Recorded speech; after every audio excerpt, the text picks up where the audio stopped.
And so we tried talking. We served notice on them based on the research. We've served notice saying that what you're doing is going to create racially identifiable high poverty. We've done all of that. People voluntarily submitted themselves to nonviolent civil disobedience, beginning with young people. Young people have tried to speak. Older people have tried to speak. And so now we have to challenge them legally. And today is the first legal, and I want to emphasize that, legal challenge. And as the attorneys feel like they've stepped over bounds, we will continue. We believe, the state law on our side. We have the Constitution on our side, and we have the Civil Rights Act of 1964. And today, we will engage the first legal challenge it is rooted in the Civil Rights Act of 1964, Title VI. Title VI says you cannot use federal money in any way that encourages, entrenches, and intentionally creates discrimination. And it is on that basis that we will file this first legal challenge against what the Anti-Diversity Caucus is doing. And so we come, not to gloat. God knows, I was born August 30th, 1963.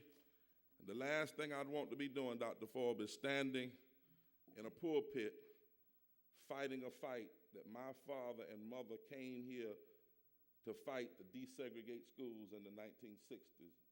Took me from Indianapolis, where I would have entered desegregated schools, brought me back to the South. I had to enter kindergarten and first grade segregated because my parents were invited by E.V. Wilkins in the Washington County to be a part of the team that would would integrate schools, because 17 years or 14, 15, 16, 17 years after Brown, North Carolina had still not desegregated.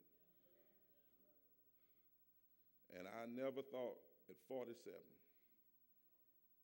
I'd be standing here fighting an ultra-conservative right-wing backlash to take us backwards.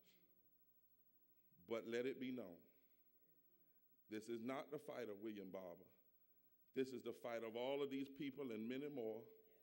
And let it be known, we would rather not be fighting, but fight we will for the future of our children.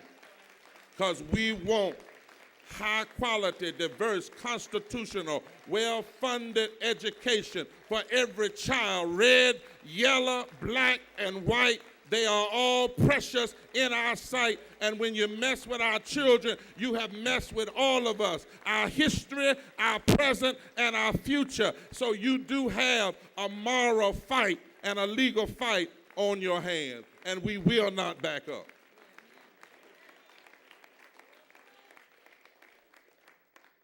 At this time, I want to ask Dr. David Forbes to come and will share with us for 2 minutes about a witness of support. Reverend Nancy Petty will come for following her, Reverend Portia Rochelle, Reverend Earl Johnson. They will come in that order, and they will each share in a minute of why they're here to support. And then we will have a young man by the name of Seth, who was arrested, a young teenager, who will come and also give a 1 minute witness of support. Would you all come in that order, please? God bless you. Thank you, Dr. Jealous, Dr. Barber, Ms. Turner, and to each of you, God's children. It is my joy and privilege to welcome you into this place.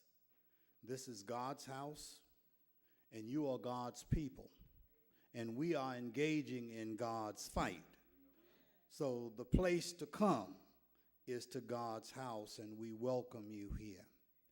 I would like you to know that I am tickled almost pink,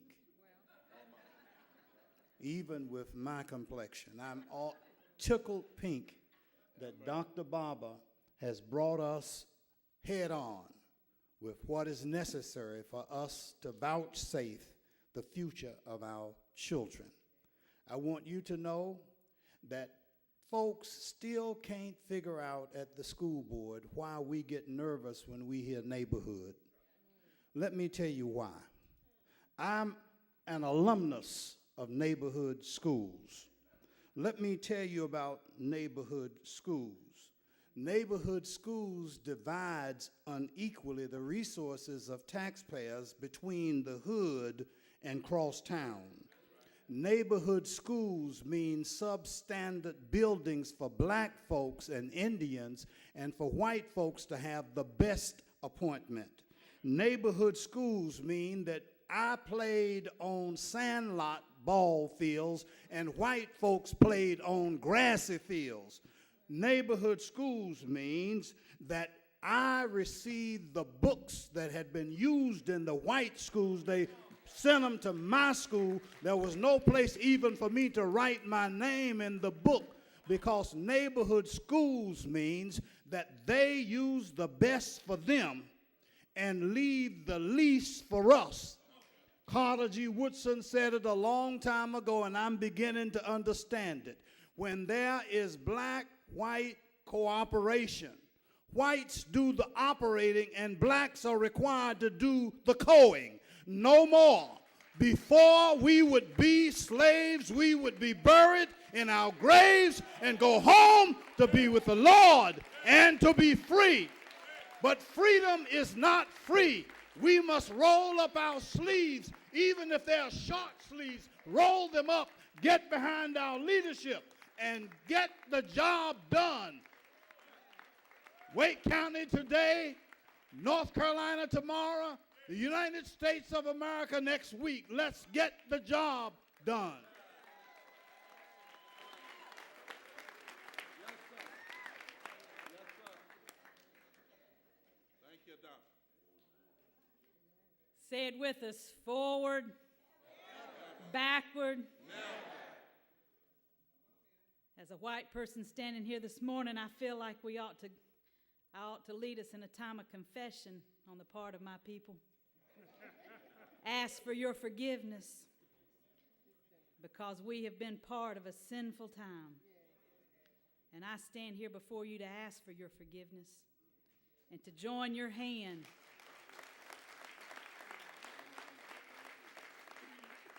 in walking with you, not as black and white, but as one humanity. That's right.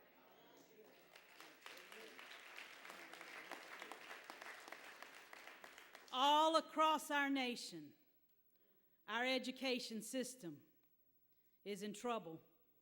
We've heard it this week on the TVs and on the radios. We're failing our kids.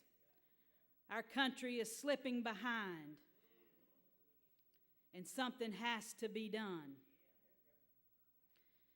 In places like Washington, D.C., and our nation's capital, there's a woman named Michelle Rhee who's trying to make a difference. In Newark, New Jersey, there are two men, Governor Christie and Mayor Booker, a Republican and a Democrat, a white man and a black man, who've joined hands to say, no more.